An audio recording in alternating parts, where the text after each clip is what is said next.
Good evening and welcome back to the archive.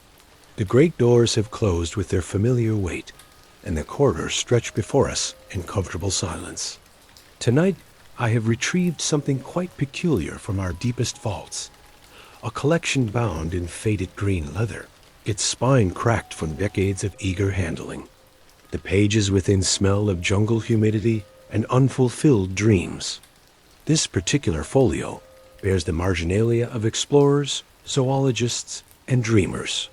Their notes crowd the margins in fading ink, each entry a testament to humanity's strange capacity to believe in what we desperately wish to be true. The file simply reads, Makol Bembe, the last dragon of the Congo. Before we open these weathered pages together, if you find solace in these quiet examinations of our collective follies, please consider subscribing to the archive. It ensures these nocturnal explorations will find their way to you whenever new specimens emerge from the ice. Shadows of forgotten history. Now then, let us begin with a question that haunted an entire generation of explorers. What if the age of giants never truly ended? What if, deep in the heart of Africa's most impenetrable wilderness, the past still drew breath? Case File 1. The Grand Delusion, when dinosaurs walked among us. Let us turn first to our initial case file, filed under Grand Delusions Paleontological. The specimen before us documents a remarkable fever that swept through the early 20th century, a time when the Earth seemed to be revealing its deepest secrets with each turn of the archaeologist's spade. Picture, if you will, the London of 1909. Electric lights had begun to push back the ancient darkness, yet the world still held vast territories, marked only as unexplored on the great maps that lined gentlemen's clubs and university halls. In the drawing rooms of Kensington, learned men gathered around tables laden with photographs of enormous bones femurs, the length of walking sticks, skulls that could swallow a man whole. The science of paleontology was young then, intoxicating in its revelations. Each expedition to the American West or the Badlands of Montana returned with creatures that challenged the very notion of what life could become. The Brontosaurus stretched its impossible neck across museum halls. The terrible lizard Tyrannosaurus rex showed its fangs to gasping crowds. These were not the familiar monsters of human mythology, but something far more unsettling. They were real. It was in this atmosphere of revelation that the first whispers began to circulate. Not in the fossil beds of Wyoming, but in the gentlemen's clubs where brandy-loosened tongues and imperial ambitions ran high. The whispers spoke of something extraordinary. What if these titans of the ancient world had not all perished? What if some corner of the earth still harbored the impossible? The Congo River Basin presented itself as the perfect stage for such dreams. Here was a wilderness so vast that entire river systems remained unmapped, so dense that the canopy blocked the sun for days at a time. Belgian colonial reports, filtering back to Europe, spoke of regions where no European foot had trod, where indigenous tribes told stories that made even hardened administrators pause in their writing. And it was from these tribes that the name first emerged in European consciousness. Makol Bembe. The locals spoke of it in hushed tones, describing a creature the size of an elephant, but with the neck of a serpent, dwelling in the deepest pools of the Likuala-O'Herbs River. They claimed it was herbivorous, but deadly, killing not from hunger, but from territorial fury, overturning canoes with casual swipes of its massive tail. To understand the fervor that gripped the Western imagination, we must remember what these reports meant to men raised on Darwin and Huxley. Here, potentially, was the missing link not between man and ape, but between the present and an almost unimaginably ancient past. If the Makol Bembe existed, it would not merely be a new species, it would be a living fossil, a window into the Mesozoic era walking among us. The first formal expedition launched in 1913, led by a German colonial officer named Captain Freiherr von Stein zu Lausnitz. His official report, preserved in our archives with its precise Germanic annotations, describes how his native guides led him to a series of remote pools near the Ubangi River. There, he claimed he observed enormous tracks in the riverbank mud, circular impressions nearly 2 feet across, with what appeared to be claw marks extending forward. Von Stein's report electrified European academic circles. Here was not some wild-eyed adventurer spinning tailies for penny papers, but a trained military observer with nothing to gain from fabrication. His sketches, carefully rendered in the margins of his official dispatch, showed creatures that bore an unmistakable resemblance to the sauropod dinosaurs being reconstructed in museums across Europe and America. The Great War intervened, of course, as wars have a habit of doing to the dreams of explorers. But when the guns fell silent, the fever returned with renewed intensity. The 1920s brought a parade of expeditions, each more ambitious than the last. The Smithsonian Institution organized forays into the Congo. The British Museum funded reconnaissance missions. Wealthy American industrialists, flush with post-war prosperity, bankrolled private expeditions led by big game hunters turned cryptozoologists. Each expedition returned with tantalizing fragments, footprint casts that defied easy explanation, recordings of calls that echoed strangely through the jungle night, testimony from local guides who insisted they had seen the creature with their own eyes. The evidence was always just substantial enough to fuel further expeditions, just ambiguous enough to avoid definitive proof. In 1926, the famous naturalist Alfred Aloysius Trader Horn published his memoirs, including detailed accounts of encounters with what he termed the Dragon of the Congo. Horn's descriptions were vivid, almost novelistic in their detail. He wrote of a creature with skin like polished leather, eyes that glowed with ancient intelligence, and a call that could be heard for miles through the jungle night. Horn's account sparked what we might call the golden age of Mokelmem hunting. Expeditions became almost fashionable among the wealthy and adventurous. The creature appeared on the covers of popular magazines, in the illustrated papers that filled the newsstands of London and New York. Artists' renditions showed a beast that was part brontosaurus, part dragon, part Victorian fever dream. But perhaps the most telling aspect of this grand illusion was not what the expeditions found, but what they chose not to see. The Congo Basin, after all, was home to creatures that would have amazed any naturalist. Forest elephants whose behavior differed markedly from their savanna cousins, species of antelope unknown to science, river systems teeming with fish that had evolved in isolation for millions of years. Yet these wonders real, documentable, extraordinary in their own right seemed almost mundane compared to the possibility of a living dinosaur. The expeditions rushed past genuine discoveries in their haste to confirm a dream that fed deeper hungers than mere scientific curiosity. The marginalia in our archives reveal the true psychology of this grand illusion. One expedition leader wrote in his private journal, "If we could but prove the existence of such a creature, what would it mean for our understanding of time itself? Death would not be final. The past would not be past. We would stand as witnesses to eternity." Another explorer, writing to his financial backers, put it more bluntly. "Gentlemen, we stand on the threshold of the greatest zoological discovery since Noah cataloged the animals of the ark. This creature, if it exists, would overturn every assumption about extinction, about the march of geological time, about our place in the great chain of being." These were not merely scientific expeditions.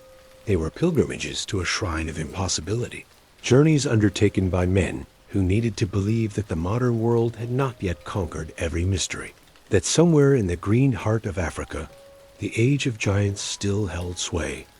The expeditions multiplied through the 1930s, each building upon the evidence of its predecessors, each adding new layers to the mythology. Photographs emerged blurry, indistinct images that could be interpreted as almost anything the viewer wished to see. Sound recordings captured calls that were attributed to the creature, though they bore remarkable similarity to the vocalizations of known animals like hippopotami or forest elephants in distress. The most elaborate expedition of this era was mounted in 1938 by the eccentric millionaire Harold T. Wilkins, who arrived in the Congo with a small fleet of boats, a team of photographers and sound engineers, and equipment for capturing what he was certain would be the creature of the century. Wilkins had studied every previous expedition report, cataloged every claimed sighting, mapped every alleged footprint. His expedition lasted 8 months, penetrating deeper into the Congo basin than any previous European venture. His detailed logs, preserved in our collection, read like a fever dream of anticipation and frustration. Day after day, his team followed reports of recent sightings, always arriving just after the creature had supposedly moved on to another location. Wilkins' marginalia grow increasingly desperate as the months progress. The natives insist it was here yesterday. The reeds are still broken where it fed. Then, weeks later, Thompson swears he saw its head surface near the far bank, but by the time we reached the spot, only ripples remained. And finally, near the end, perhaps the creature senses our presence, our modern intrusion into its ancient domain. Perhaps it chooses to remain hidden, a living ghost of the past. What strikes the modern observer, reading these accounts with the benefit of hindsight, is not the absence of evidence for the Makulmembem, but the abundance of evidence for something else entirely, the deep human need to believe in wonders. These were serious men, educated men, men who had built their reputations on careful observation and rational analysis. Yet when confronted with the vast mystery of the Congo, they abandoned their skepticism as easily as one might remove a coat on a warm day. The grand delusion was not merely about dinosaurs surviving in the modern world. It was about the survival of magic itself. In an age when electric lights were banishing the shadows from city streets, when radio waves were carrying voices across oceans, when the internal combustion engine was shrinking the globe, the Makulmembem represented something precious and irreplaceable, the possibility that the world might still hold genuine mysteries. The expeditions of the early 20th century created their own mythology, complete with sacred texts, relics, and pilgrimage sites. Like all mythologies, it contained profound truths wrapped in appealing fictions. The truth was not that dinosaurs survived in the Congo, but that humans needed to believe they might. By the late 1930s, the first wave of Makulmembem fever had begun to break against the shores of reality. Improved mapping of the Congo basin revealed that many of the unexplored regions were not as vast or impenetrable as previously believed. Advances in zoological knowledge made it increasingly difficult to explain how a population of large sauropods could survive without leaving more definitive traces. Yet the dream did not die. It merely evolved, adapting to new circumstances like any successful organism. The grand delusion of the early 20th century had established the framework for a myth that would prove remarkably resilient, capable of surviving changes in technology, methodology, and scientific understanding. And so we close the first case file with its pressed flowers of hope and dried leaves of disappointment.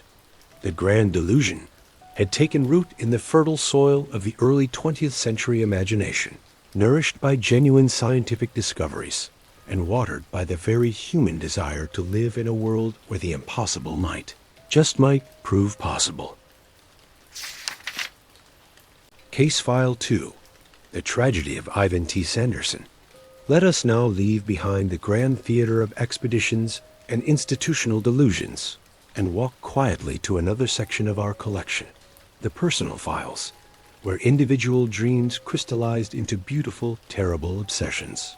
Here, filed under Sanderson, Evan Terrence, we find the story of a man whose scientific brilliance became both his greatest asset and his most profound vulnerability. The folder before us is substantial, nearly 3 inches thick, filled with correspondence, field notes, published papers, and marginalia in a precise, almost architectural handwriting. Evan Sanderson was not some romantic amateur or publicity-seeking adventurer. When his name first appeared in our files in the 1940s, He was already established as one of the most respected naturalists of his generation. Born in Edinburgh in 1911, Sanderson had arrived at Cambridge with a kind of classical education that seemed to produce natural philosophers as reliably as the Scottish Highlands produced mist. He studied natural sciences under some of the most distinguished professors of his day, specializing in zoology with a particular focus on tropical ecosystems. His early work on West African mammals was considered definitive, precise, methodical, and refreshingly free of the colonial romanticism that had corrupted so much previous research. By 1932, at the remarkably young age of 21, Sanderson had already mounted his first major expedition to West Africa.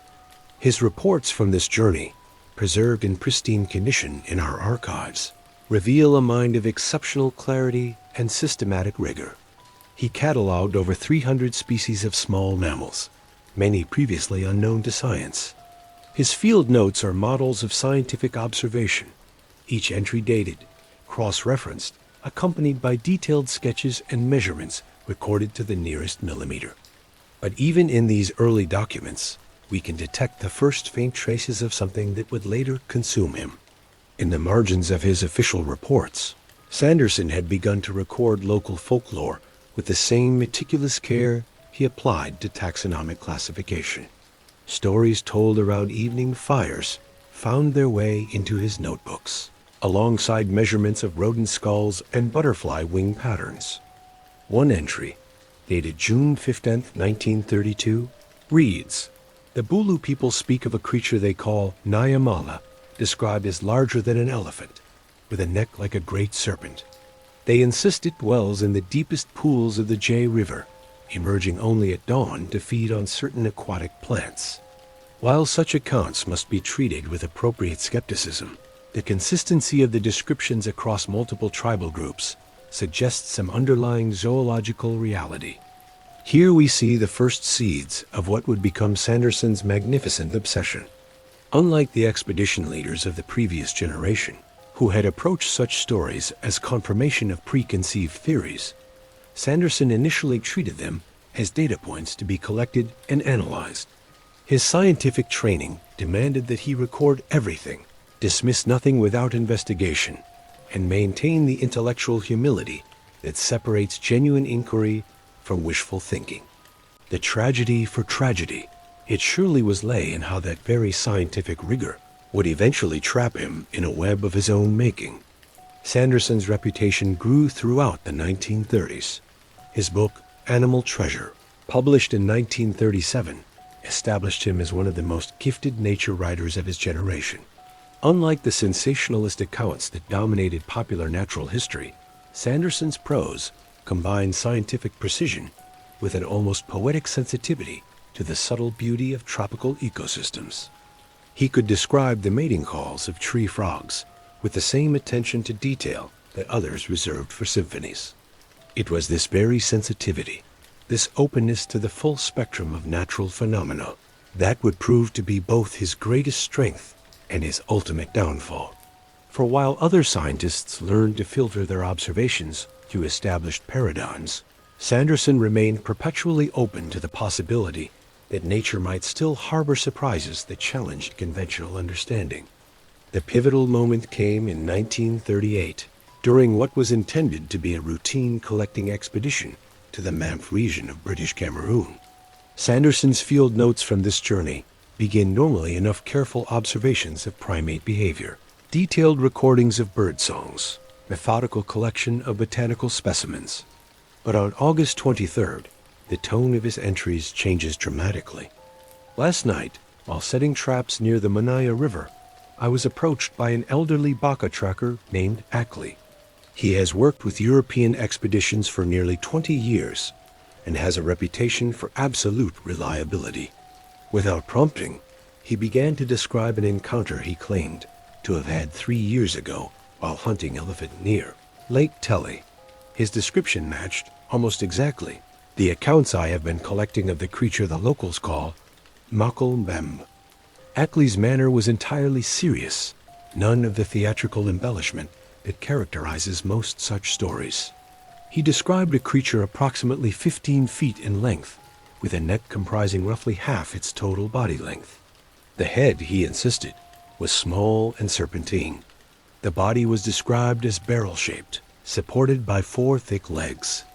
Most significantly, he observed it feeding, not hunting, not attacking, but peacefully consuming aquatic vegetation in the shallows of a tributary. What follows in Sanderson's notes is a masterpiece of scientific methodology applied to an impossible problem. Rather than simply accepting or dismissing Ackley's account, Sanderson spent the next 6 weeks conducting what amounted to a forensic investigation. He interviewed dozens of local inhabitants, carefully mapping their descriptions for consistency. He analyzed the claimed feeding behavior against known ecological patterns. He examined the geological history of the region to determine whether it could support a population of large aquatic herbivores. The results of this investigation fill nearly 40 pages of closely written notes. Sanderson's conclusion, recorded in his precise handwriting, reads, "While I cannot claim to have proven the existence of an unknown large animal in this region, I find myself unable to dismiss the possibility on the basis of available evidence. The consistency of descriptions, the ecological plausibility of the proposed habitat, and the credibility of several witnesses combine to suggest that further investigation is warranted." And there, in that carefully worded conclusion, we can see the trap closing around one of the finest scientific minds of his generation. Sanderson's intellectual honesty, his refusal to dismiss evidence simply because it challenged accepted paradigms, had led him to a position from which retreat would become increasingly difficult. For the next 3 decades, Sanderson would find himself caught between 2 worlds. His scientific training demanded evidence, proof, replicable observations. But his growing conviction that something extraordinary existed in the remote regions of Central Africa made it impossible for him to abandon the search. He became, in essence, a prisoner of his own intellectual integrity. The letters in our collection reveal the personal cost of this obsession. Correspondence with his colleagues at Cambridge shows a gradual erosion of professional relationships. His former mentor, Professor Charles Elton, wrote in 1943, "My dear Evan, your work on primate behavior remains exemplary, but I confess concern about your continued pursuit of these unsubstantiated reports. The scientific community is beginning to question whether your judgment has been compromised by too long a residence in the tropics." Sanderson's reply, written from a field station in French Equatorial Africa, reveals the depth of his dilemma. "Charles, I understand your concerns, and indeed I share them. But what am I to do when the evidence, incomplete though it may be, continues to accumulate? Am I to ignore testimony simply because it conflicts with our current understanding of biogeography? Science advances through the investigation of anomalies, not their dismissal." Throughout the 1940s and 1950s, Sanderson mounted expedition after expedition, each more carefully planned than the last. His approach remained rigorously scientific. He employed the latest recording equipment, collaborated with local universities, maintained detailed environmental records. Yet with each expedition, the weight of negative results seemed only to strengthen his conviction that the creature existed but was avoiding detection. His 1951 expedition to the Likuala swamps represents perhaps the pinnacle of this tragic dedication. Sanderson spent 8 months in the field, employing techniques that were decades ahead of their time. He used underwater cameras, remote recording devices, even primitive night vision equipment. His team included specialists in animal behavior, acoustics, and tropical ecology. The expedition's final report, 847 pages of meticulous documentation, represents one of the most thorough ecological surveys ever conducted in the region. Sanderson cataloged previously unknown species of fish, documented the complex relationships between water levels and animal behavior, produced the first comprehensive map of the region's river systems.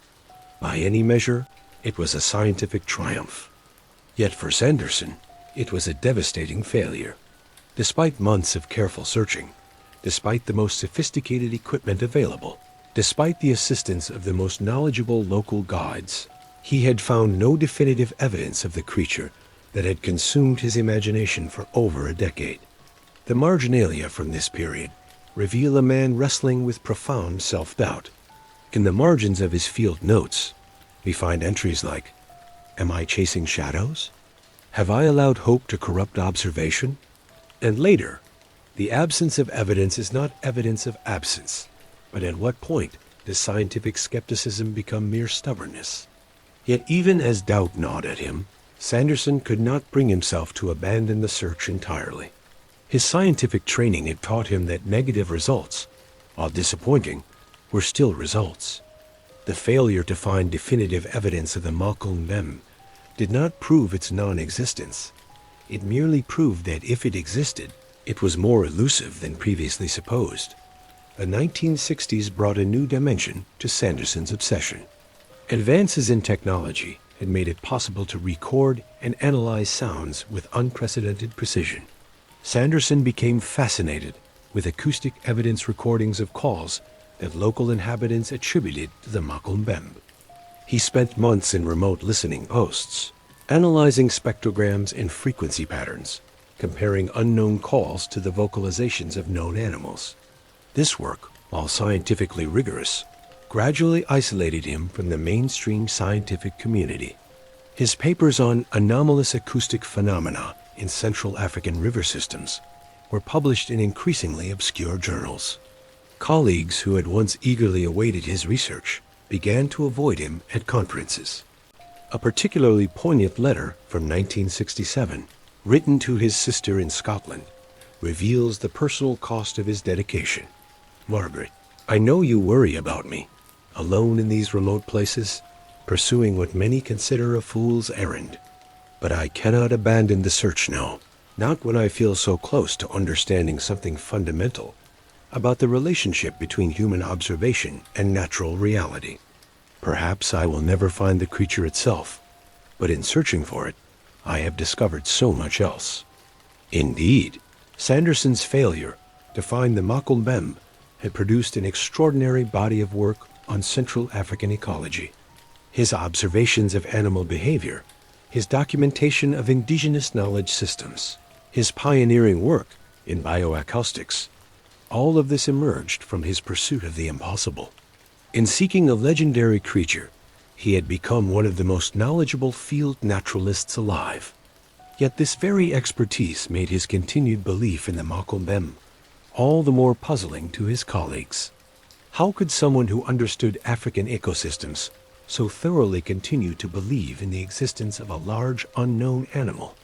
The answer, preserved in his private journals, reveals the complexity of scientific faith. Knowledge does not eliminate mystery, it deepens it. The more I understand about these ecosystems, the more I realize how much remains unknown. Sanderson's final expedition took place in 1972, when he was already 61 years old. By this time, he was working almost entirely alone, his research funded by a small inheritance from a deceased aunt. His health was failing. Decades in tropical climates had taken their toll. Yet he felt compelled to make one last attempt to document the creature that had shaped his entire career. The journals from this final expedition make for heartbreaking reading. Sanderson's handwriting, once so precise and architectural, had become shaky and uncertain. His observations, while still methodical, were tinged with a melancholy awareness that this might be his last opportunity.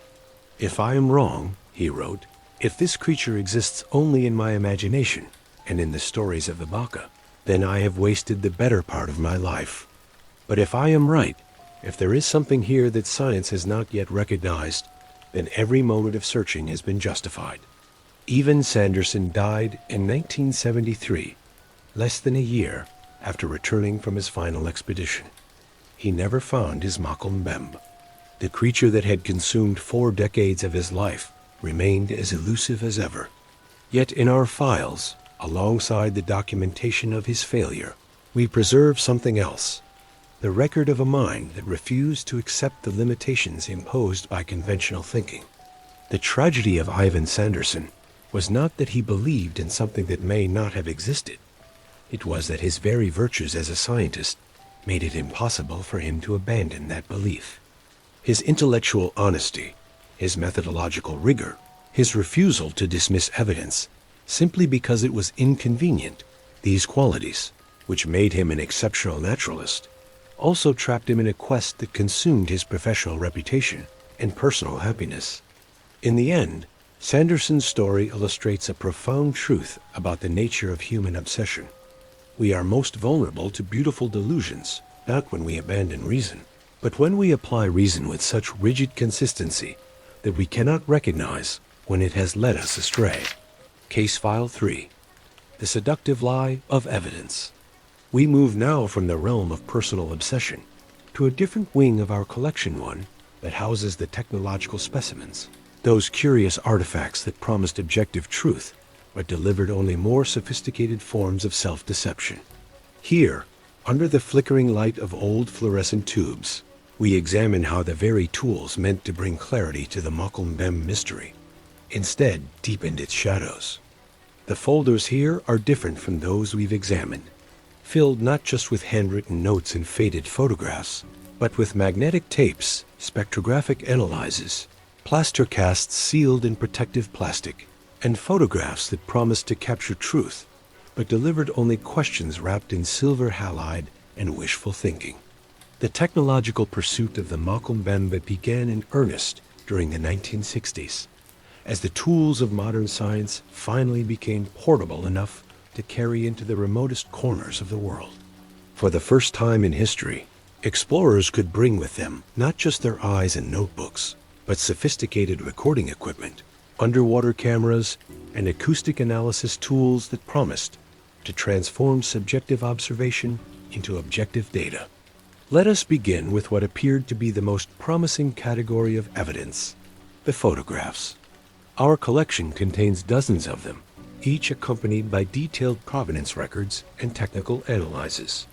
The most famous, taken in 1975 by a Japanese expedition team, shows what appears to be a long-necked creature breaking the surface of Lake Tele in the Central African Republic.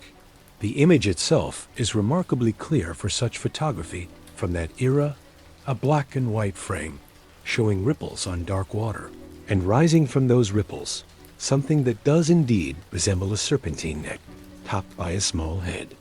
The expedition leader, Dr. Hiroshi Nakamura, was a respected zoologist from Tokyo University. His field notes, preserved in meticulous Japanese characters with English translations, describe the moment of capture with scientific precision. Approximately 1430 hours, positioned on the northern shore of Lake Tele, using Nikon f4 camera with 300mm telephoto lens. Weather conditions: overcast, good visibility across water.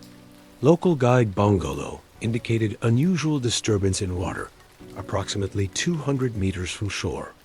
I observed what appeared to be a large animal surfacing to breathe. Managed to capture 3 frames before the subject submerged.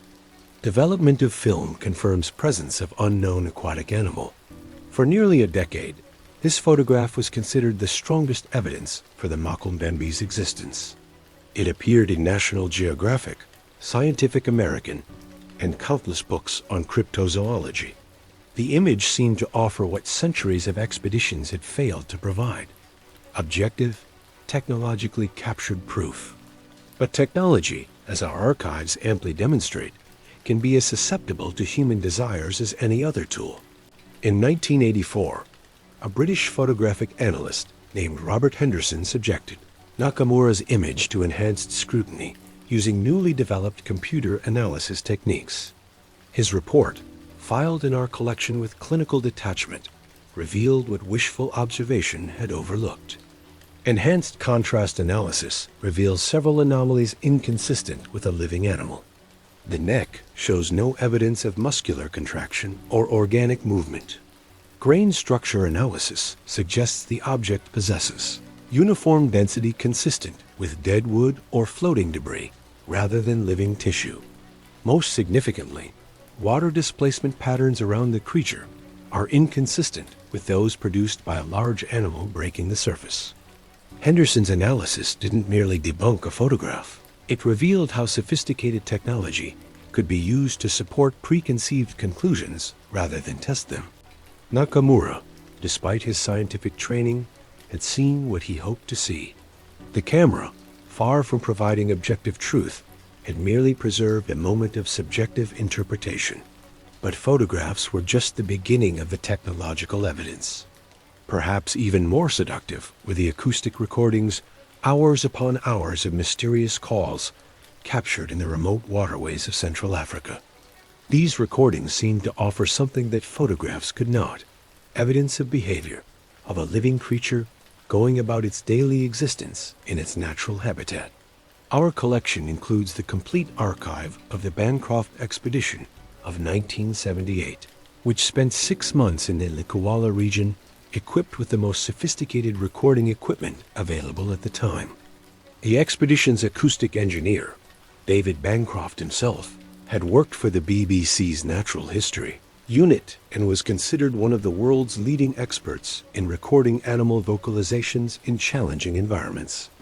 The tapes Bancroft brought back contain hours of ambient sound from the Congo swamps, the gentle lap of water against fallen logs, the calls of hundreds of bird species, the grunts and splashes of hippos and forest elephants.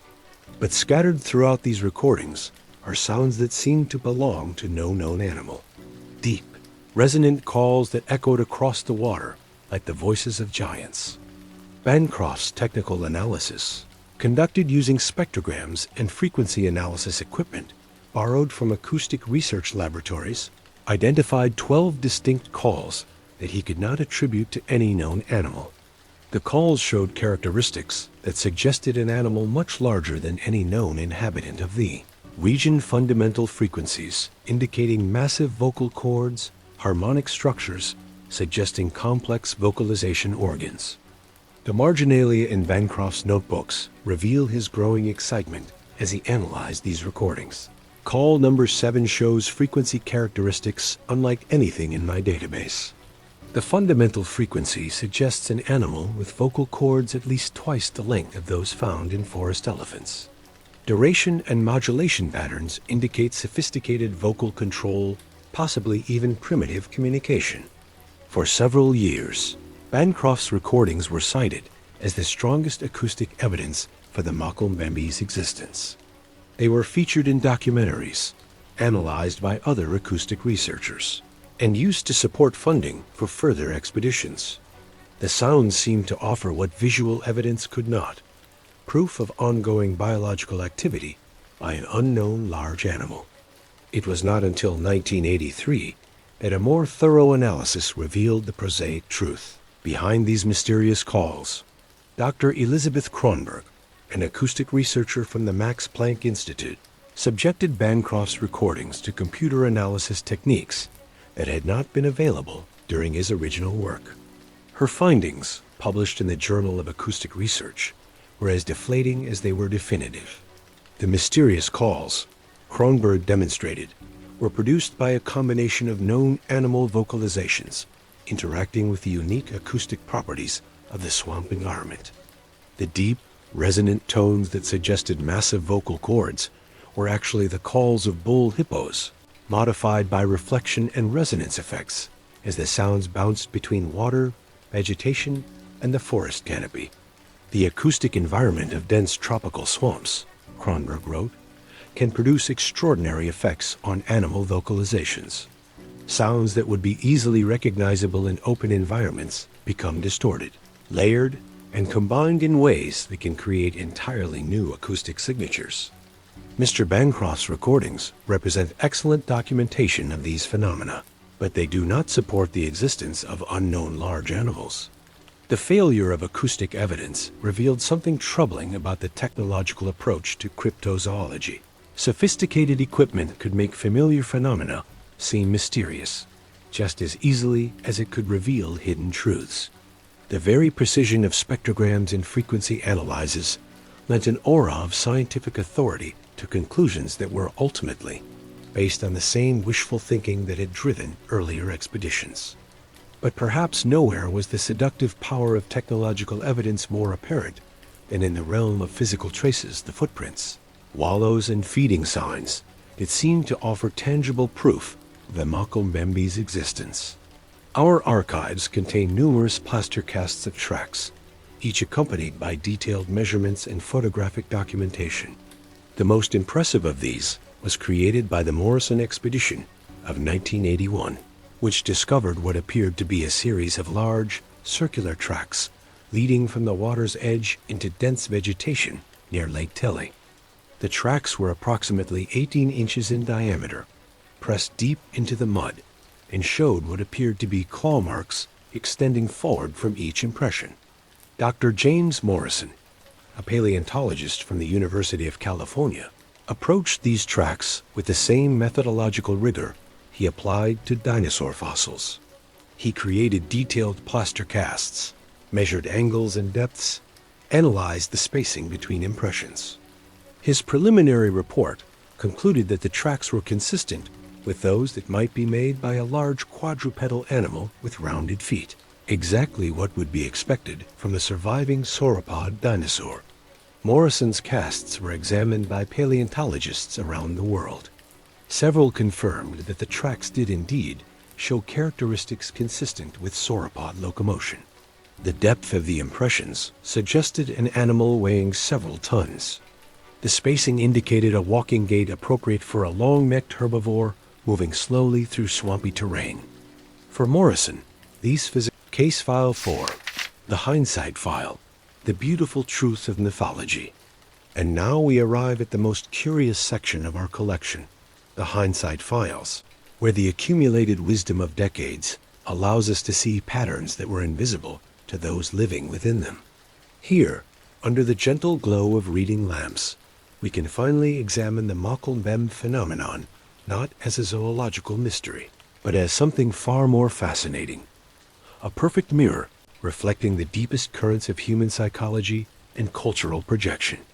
The folders here are different, yet again, filled with anthropological studies, linguistic analyses, psychological assessments, and ecological surveys that tell a story not of a hidden creature, but of a remarkably successful cultural phenomenon that served profound needs for both indigenous African communities and Western explorers, though for entirely different reasons. Let us begin with what we now understand about the indigenous roots of the Makombem legend. Modern anthropological research, conducted by scholars who took the time to learn local languages and understand cultural contexts rather than simply collecting stories as data points, reveals a narrative far more complex and beautiful than early explorers ever imagined. Dr. Paulette Nkurunziza's comprehensive study of Baka oral traditions, completed in 1995 after 15 years of linguistic and cultural research, provides our most thorough understanding of how the Makombem functioned within its original cultural context. Her work, conducted entirely in local languages and informed by deep relationships with indigenous communities, reveals that the creature was never simply a biological entity to be catalogued and captured. In Baka cosmology, Nkurunziza discovered the Makombem served as what anthropologists call a boundary guardian, a spiritual entity that marked the limits of safe human activity within the forest ecosystem. The creature's legendary territoriality was not mere animal behavior, but a metaphorical expression of the forest's demand for respect and restraint from human visitors. The Baka understanding of Makombem, Nkurunziza wrote, encompasses multiple layers of meaning that Western investigators consistently missed. Yes, it is described as a physical creature, but it is also understood as a manifestation of forest power, a test of human humility, and a reminder that some spaces must remain untouched by human ambition. This revelation reframes the entire history of Makombem expeditions. For over a century, Western explorers had been asking indigenous guides to help them find and capture what those same guides understood to be a spiritual guardian whose primary function was to prevent exactly that kind of intrusion. The consistent failures of expeditions began to make perfect sense. the creature was not hiding from scientists, but being protected by people who understood it to serve a vital ecological and spiritual function. The story becomes even more poignant when we examine how colonial attitudes shaped the interpretation of indigenous testimony. Dr. Marcus Greenfield's 1998 analysis of expedition records reveals consistent patterns of cultural misunderstanding that bordered on willful ignorance. European and American expedition leaders consistently treated indigenous knowledge as either primitive superstition to be dismissed or naive empiricism to be exploited. They failed to recognize that Baya descriptions of Mokombembe were sophisticated metaphorical communications about human relationships with the natural world. When local guides spoke of the creature's wisdom, its ancient presence, its role as protector of sacred spaces, Western listeners heard only zoological data about behavior and habitat. But the hindsight files reveal an even more fascinating dimension to the Mokombembe phenomenon: the extent to which the creature Western explorers thought they were seeking may have been a composite of real animals whose behavior they fundamentally misunderstood.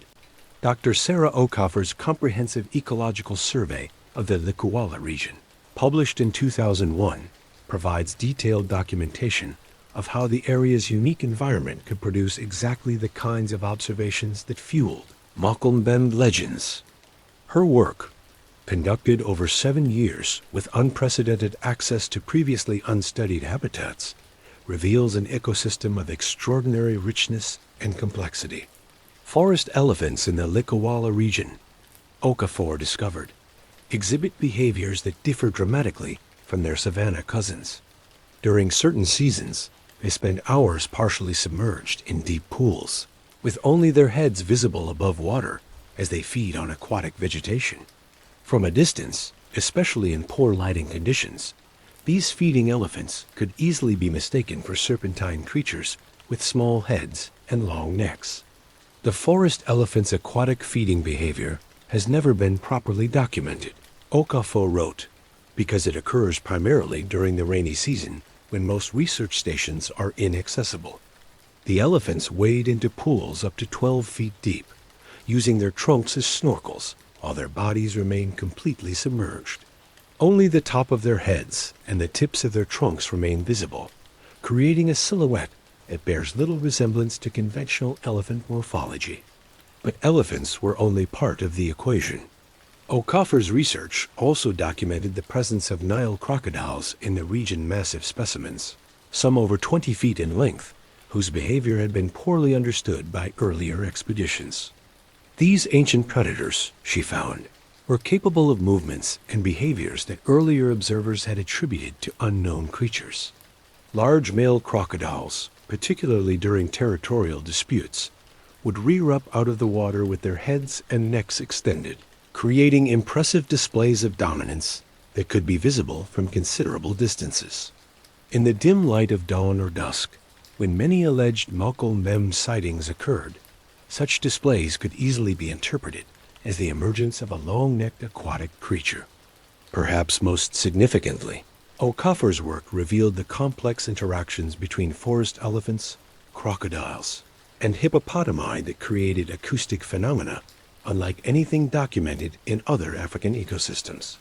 The combination of elephant rumbles, crocodile vocalizations, and hippo calls, modified by the unique acoustics of the swamp environment, produced sounds that defied easy classification.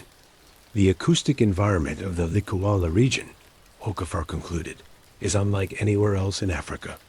The interaction of multiple large animal species with the forest's extraordinary acoustic properties create soundscapes that can seem almost supernatural to unfamiliar listeners. Western expedition members, lacking intimate familiarity with these complex acoustic signatures, consistently misinterpreted normal animal communications as evidence of unknown creatures.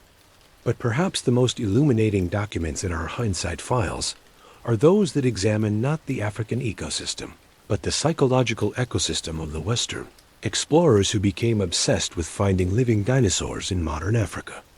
Dr. Jennifer Harrison's 2003 study, The Psychology of Cryptozoological Belief, provides a devastating analysis of the motivations that drove decades of Mokle-Bem expeditions. Harrison's research, based on extensive interviews with surviving expedition members and analysis of their personal correspondence, reveals the extent to which the search for living dinosaurs served psychological and cultural needs that had nothing to do with zoological discovery. The Mokle-Bem represented, for Western explorers, a perfect amalgamation of colonial fantasies, Harrison wrote. Here was a creature that justified continued exploration of Africa, validated Western superiority through technological discovery, and satisfied deep psychological yearnings for a world where the impossible remained possible. The creature's consistent elusiveness was not a barrier to belief, but actually essential to its psychological function. It had to remain just beyond reach to continue serving its role as a focus for projection and desire. Harrison identified several recurring psychological patterns among Mokle-Bem researchers. Many were men who had achieved success in traditional careers, but felt constrained by the mundane realities of modern life. The search for living dinosaurs offered them a chance to become genuine explorers in an age when true exploration seemed impossible.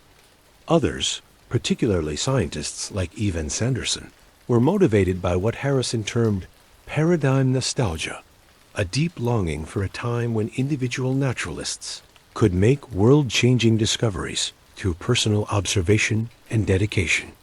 The Mokle-Bem represented the possibility that there were still creatures waiting to be discovered by anyone with sufficient courage and persistence.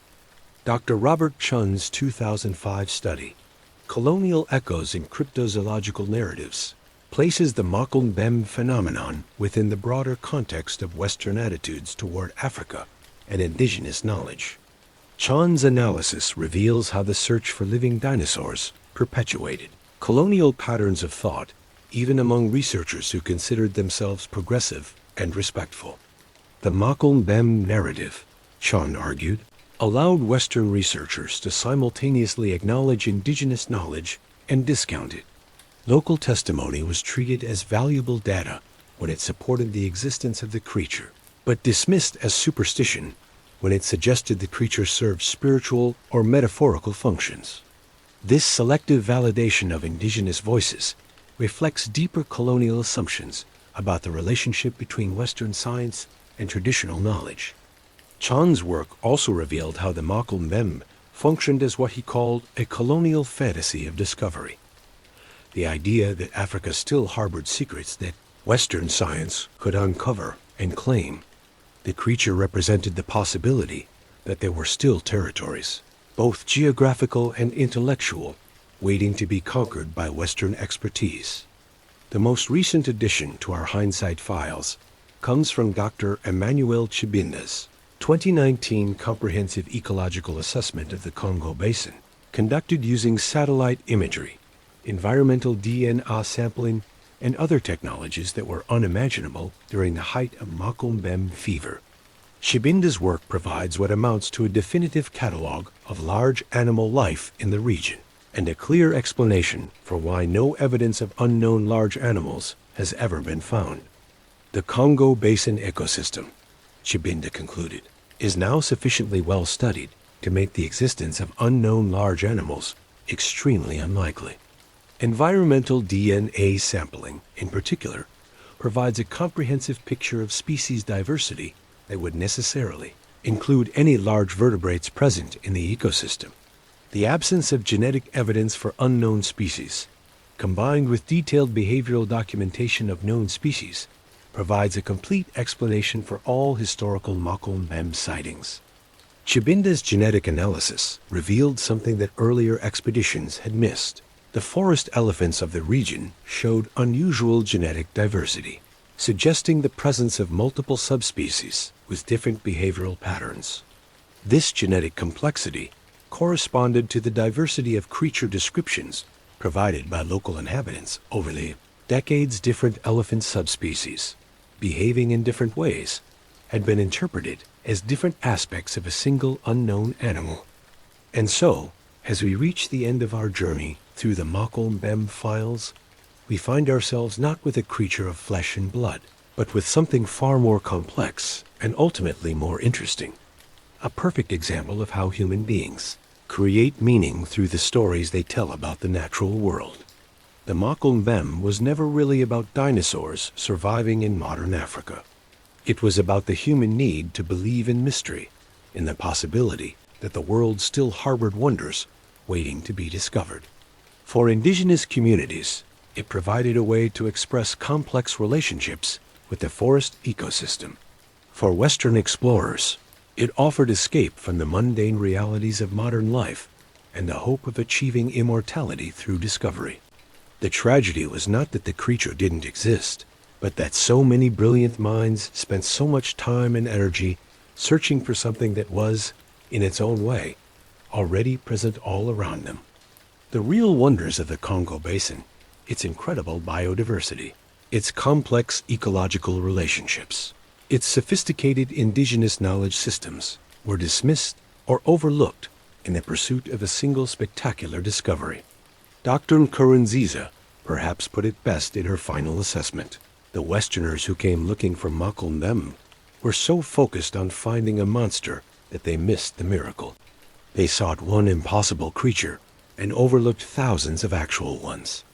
They wanted to discover something that would make them famous, but failed to appreciate the profound wisdom of the people who had been living sustainably in these forests for millennia.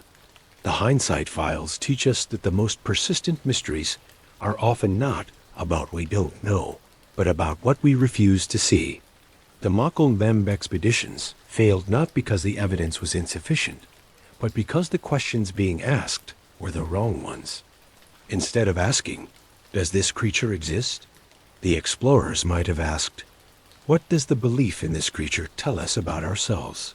In the end, the Makulmbem proved to be exactly what indigenous communities had always said it was: a guardian of boundaries, a test of human humility, a reminder that some mysteries are more valuable as mysteries than as solutions.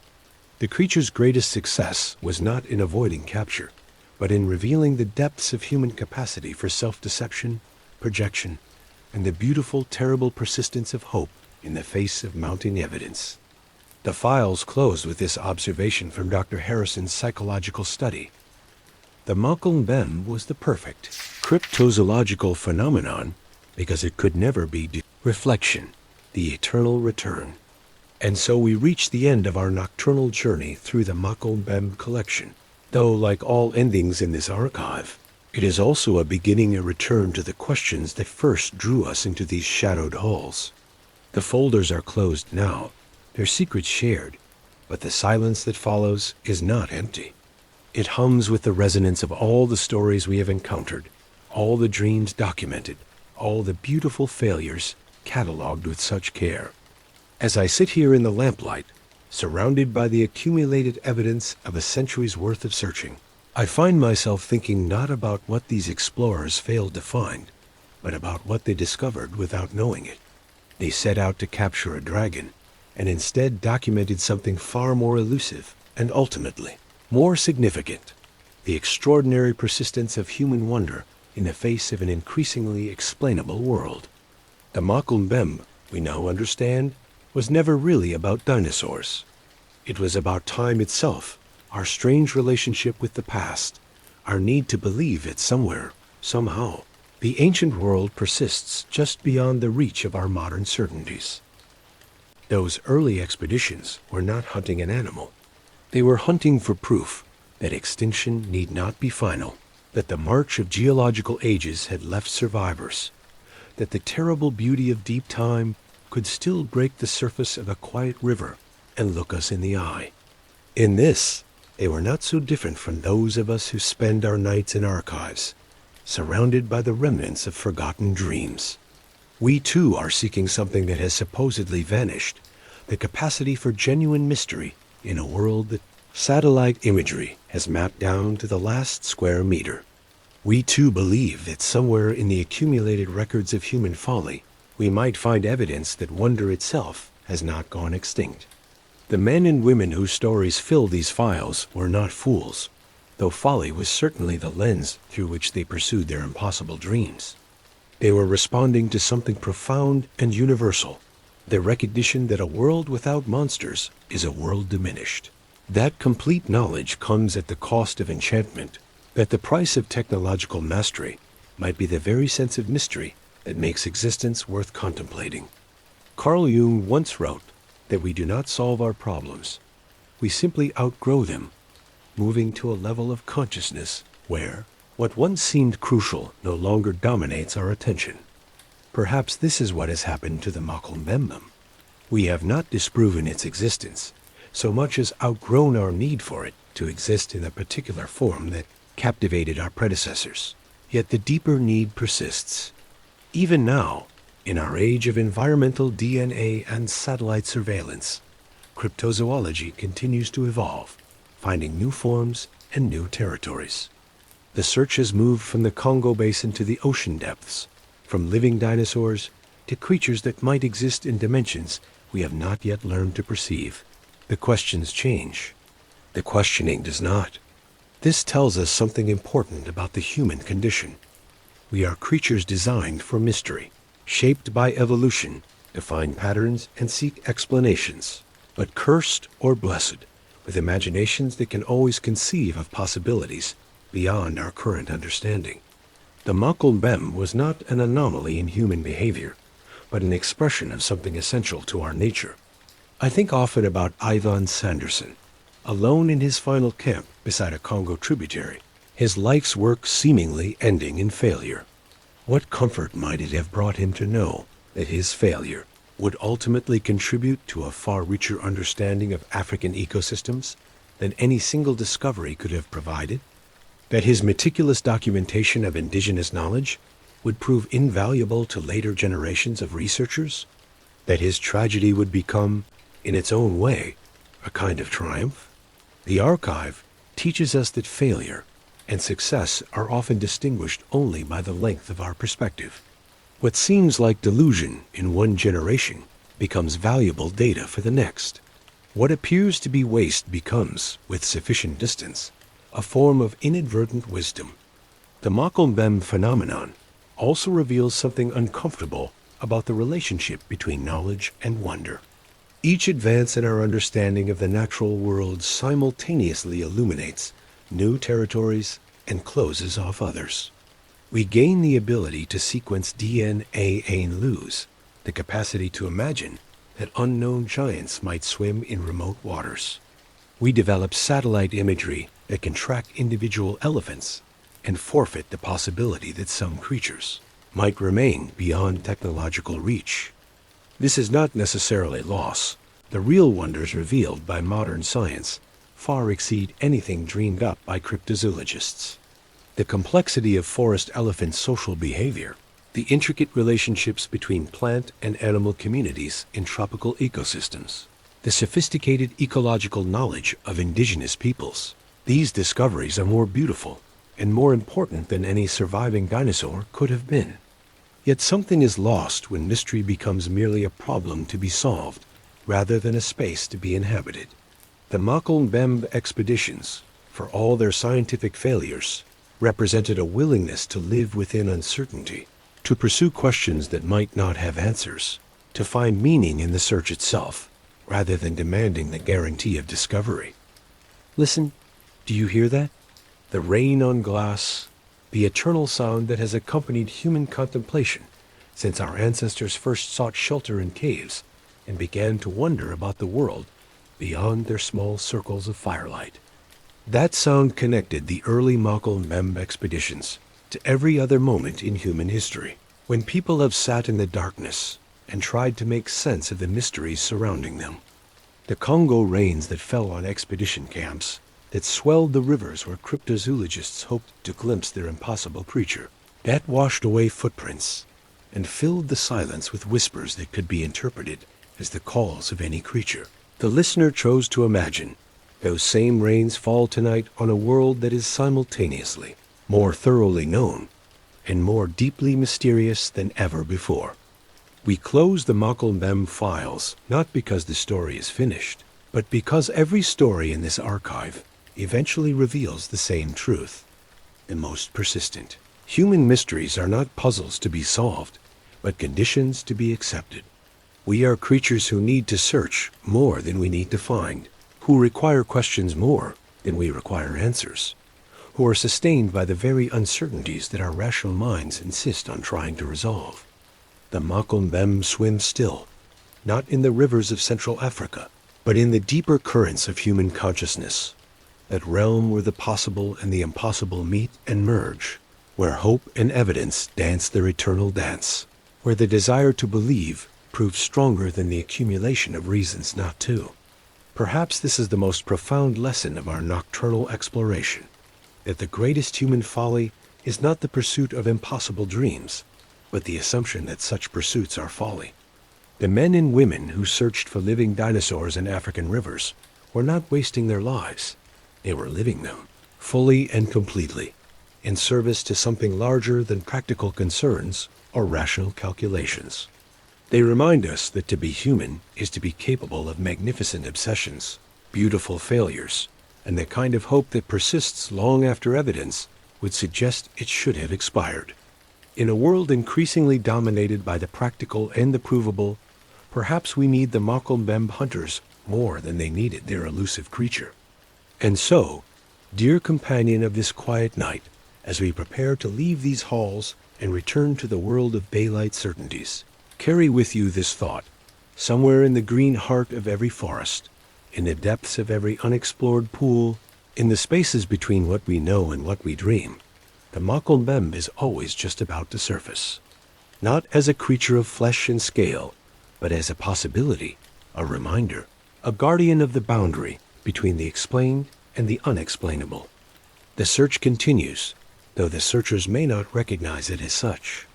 Every time a child looks into dark water and wonders what might be looking back, every time a scientist pursuing one question accidentally discovers another, every time someone chooses mystery over certainty and wonder over knowledge, the expedition begins again. The archive will be here when you need it. Its doors always open to those who understand that the most important human stories are not about what we found, but about what we had the courage to seek. Rest now in the